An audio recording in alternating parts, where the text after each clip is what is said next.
दुआ रोज़े की अहमियत पर बहुत सारे पैगामात हम सुन चुके हैं और ये सिलसिला जारी रहता है। आज जो बात मेरे सामने है कलाम खुदा में से, वो यिर्मयाह नबी का सहीफ़ा है, द बुक ऑफ यिर्मयाह, ओल्ड टेस्टमेंट के अंदर, और उसका 29वां बाब है, चैप्टर 29। खुदा वापस लाएगा, ये आज का मौजू है। खुदा वापस लाएगा, खुदा रिस्टोर करेगा, खुदा बहाल करेगा। हालेलुया। खुदा गिरेवों को उठाता है।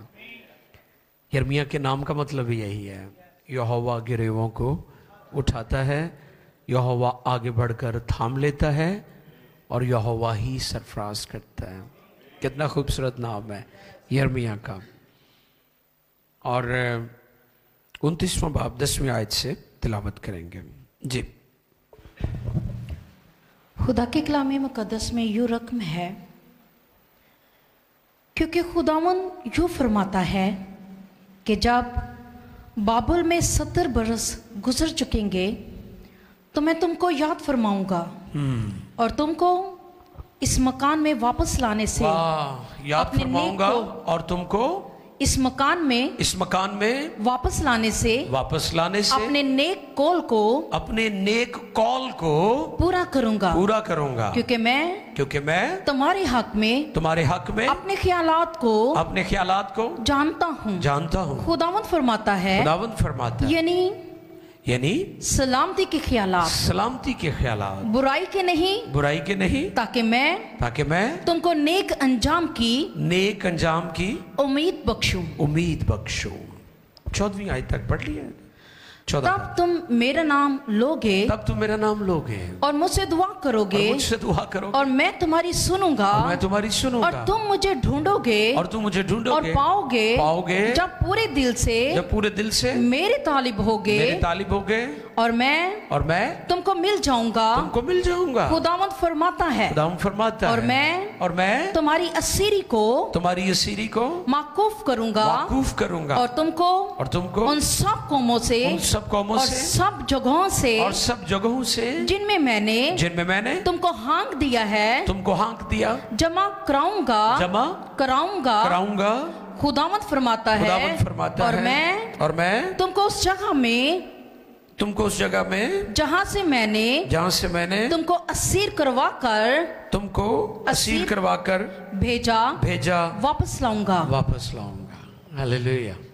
वाह, कितना इनकरेजिंग और ईमान अफरोज ये रेफरेंस है जो पढ़ा गया है। इसमें बहाली की बात की गई है।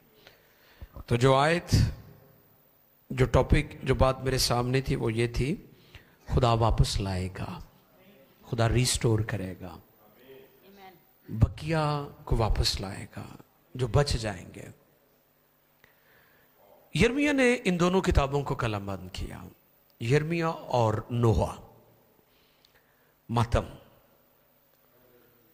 और इसमें बनी इस्राइल, खासतौर पर बनी यहूदा, ये यहूदा का कबीला है जो बागी सरकश हुआ और खुदा ने सज़ा के तौर पर इनको बाबल की असीरी में जाने दिया।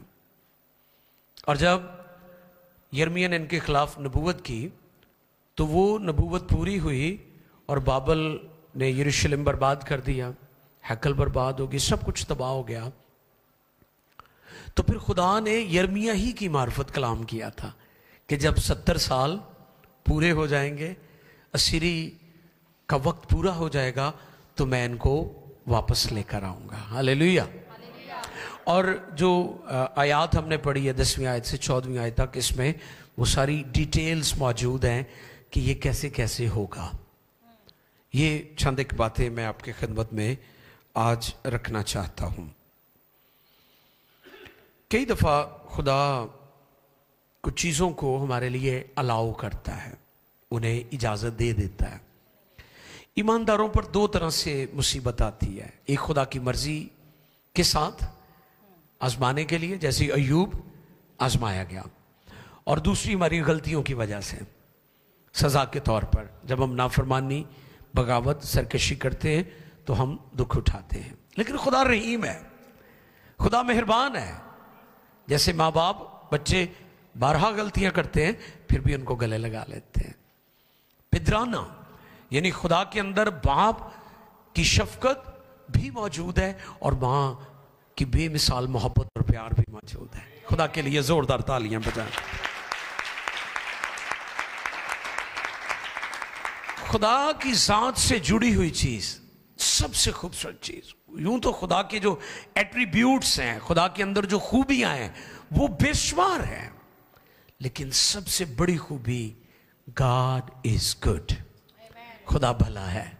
हालेलुया, खुदा भला है। ये खुदा के अंदर सबसे बड़ी खूबसूरती है कि वो भलाई करता है। आपने सुना, वो कहता है कि मेरे ख्यालात तुम्हारे लिए सलामती के ख्यालात हैं, भलाई के हैं, सलामती के हैं। हालांकि हम अपने लिए अच्छे फैसले नहीं करते। मैटर को होता है तो हम एक दूसरे से पूछ रहे होते, तुसी ये क्यों की करना जी, मुंडे पूछ रहे तुसी की करना जी, तुसी की करना जी। अच्छा, गलत सब्जैक्ट रख लैने ते बाद परेशान हो जाते हैं। 2-3 महीने बाद वो मैं गलत सब्जैक्ट रख लिया। यानी हम अपने लिए भी फैसला सही नहीं करते, लेकिन खुदा हमारे लिए भलाई के ख्यालात रखता है। हालेलुया, ये खुदा की सिफ्त है, ये खुदा के अंदर मौजूद है बात कि अगरचे वो आपको दुरुस्त करने के लिए कुछ वक्त के लिए कुछ चीजों को इस्तेमाल करेगा, जैसे बाबल को इस्तेमाल किया बनी यहूदा को ठीक करने के लिए। बनी इस्राएल इसलिए असीर होकर नहीं बाबल में गए कि बाबल बड़ा जोरावर था या ताकतवर था। नो, खुदा के हाथ से बनी इस्राएल को, बनी यहूदा को नहीं वो ले सकता था, क्योंकि हमारा खुदा कुदरत वाला है। ये सजा के तौर पर था, ये पनिशमेंट थी बनी यहूदा के लिए ताकि वो दुरुस्त हो जाए। और आपको पता है यिर्मयाह को भी उन्होंने दावत दी थी बाबलियों ने कि तू हमारे साथ चल। यिर्मयाह नबी था, खादिम था खुदा का, उसको कहा था कि तुम्हारे साथ चल। अजकल का पादरी होंगे उन्हें कहना चल वीजा लगने दे चलते हैं, मौज तो होएगी ना, वाह वाह, शाही खाने भी होंगे, सवारियां भी होंगियां, ठीक है, प्रोटोकॉल भी होएगा। अजकल प्रोटोकॉल का बड़ा रौला है ना, पहलों बंदे भेजे होंगे प्रोटोकॉल वाले उन्होंने।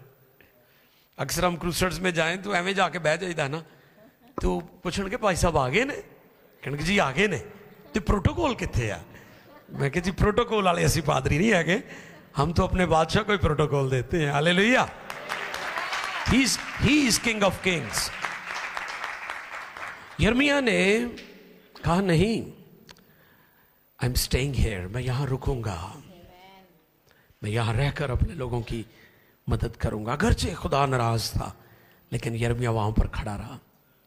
और यह नबूवत थी जो यिर्मयाह ने की थी कि खुदा उन्हें 70 साल के बाद वापस लाएगा। सो सबसे पहली खूबी हम सीख रहे हैं खुदा की जात की बाबत, वो है गॉड इज गुड, खुदा भला है।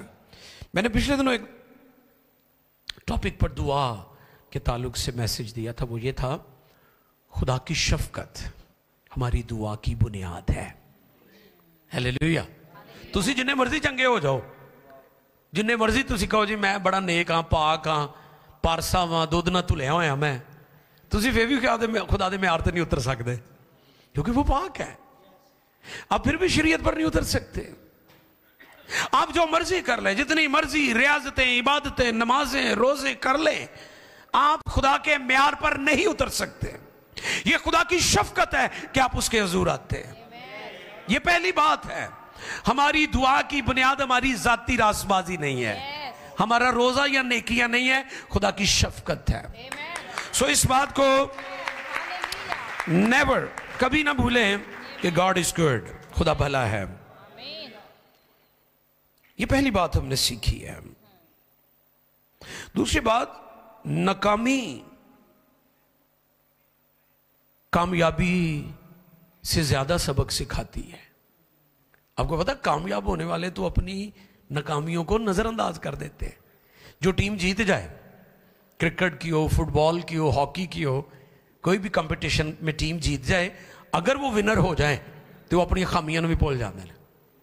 यही फितरत है इंसान की कि जब हम कामयाब हो ना तो फिर सानू अपनी कमियां भी नहीं नजर आ रही होंदियां। बट खुदा देख रहा होता है। खुदा को पता होता है कि कहां कहां कमजोरियां हैं। आप इस बात को हमेशा याद रखें कि अगर आपकी लाइफ में फेलियर्स हैं तो आप उनसे ज्यादा सीख रहे हैं जो कामयाब है। क्योंकि फेल होने वाला शख्स खोज लगाता है कि मैं कितने गलती की थी, कितने गलती की थी, कितने गलती की थी, कितने मिस्टेक की थी। कामयाब होने वाला शख्स भूल जाता हर शय नूं। आपकी लाइफ के जो टफ टाइम्स होते हैं, क्रूशल टाइम्स होते हैं, जो आपकी लाइफ में जो हार्डशिप आती है, आप कई दफा बेदिल हो जाते हैं, कई दफा आप हालात से तंग पड़ जाते हैं कि कब ये हालात ठीक होंगे, लेकिन खुदा आपको परफेक्शन की तरफ लेकर जा रहा होता है। खुदा आपको ठीक कर रहा होता है। खुदा आपको बेटे का हम शक्ल बना रहा होता है। ये बातें मैं इसलिए कर रहा हूं कि खुदा भलाई का खुदा है, क्योंकि खुदा हमें ताबनाक मुस्तकबिल देना चाहता है। हालेलुया। और खुदा हमारी जिंदगी में जो नेक अंजाम है उसकी उम्मीद बख्शता है। नेक अंजाम, कईयों का अंजाम बहुत बुरा होता है। वो कहते होंगे हत्थ खुदा दा वैर है। कईयों ने हत्थ चुकी होंगी है ना, उनके लिए पैगाम है कि तौबा कर ले, खुदा वापस लाने के लिए तैयार है। हालेलुया। उसने कहा 70 साल के बाद तुम वापस आओगे, मैं तुम्हें बहाल करूंगा, मैं तुम्हें बरकत दूंगा। यरूशलेम के जले हुए फाटक, उसकी गिरी हुई दीवारें, हैकल बर्बाद हो गई, खुदा के घर के बर्तन भी वो सीर करके ले गया। वो बर्तन जो पाक बर्तन थे, वो बर्तन जो हैकल में हैकल के ज़रूफ थे, नबूकदनेस्सर को इसलिए खुदा ने जानवर बना दिया था, उसने उन बर्तनों में शराब पी थी। क्या पी थी? तो लोग कहते जी मसीहा जी शराब हलाल है। कितने अकलमंद है लोग, कोलों ही। खुदा ने तो जो बर्तन है हैकल के, जिस शख्स ने उनको शराब के साथ नापाक किया था उन्होंने ढगा बनाता सी, ते जेड़े शराब पींदे ने उन्होंने अंजाम की होएगा, मैं दसो तुसी। खुदा को तो अपने घर के बर्तनों की भी फिक्र है, तो हम तो उसका मकदस है, हमारे अंदर वो सुकूनत करता है। मेरी बात समझ रहे हैं? आप उसका मकदस हैं। यू आर हिज टेम्पल, उसकी हैकल हैं आप। नबूकदनेस्सर आपको पता है ढगा बन गया। इसकी बन गया? प्रेसिडेंट था, उस मुल्क का बादशाह था, उन्होंने खुदा ने ढगा बना छड़िया। उसने बेहुरमती की खुदा के घर के बर्तनों की। और यिर्मयाह ने शफायत की थी कि खुद बस दुआ करो, शफात करो खुदा के ज़ूर के खुदा के घर के बर्तन सीर हो कर ना जाए। खुदा को तो अपने घर के बर्तनों की भी फिक्र है, तो आप तो बर्तनों से कहीं बढ़कर हैं। हालेलुया। तो इसलिए खुदा हमें नेक अंजाम की उम्मीद बख्शता है। और लिखे तब तुम मेरा नाम लोगे और मुझसे दुआ करोगे। हालेलुया। और मैं तुम्हारी सुनूंगा।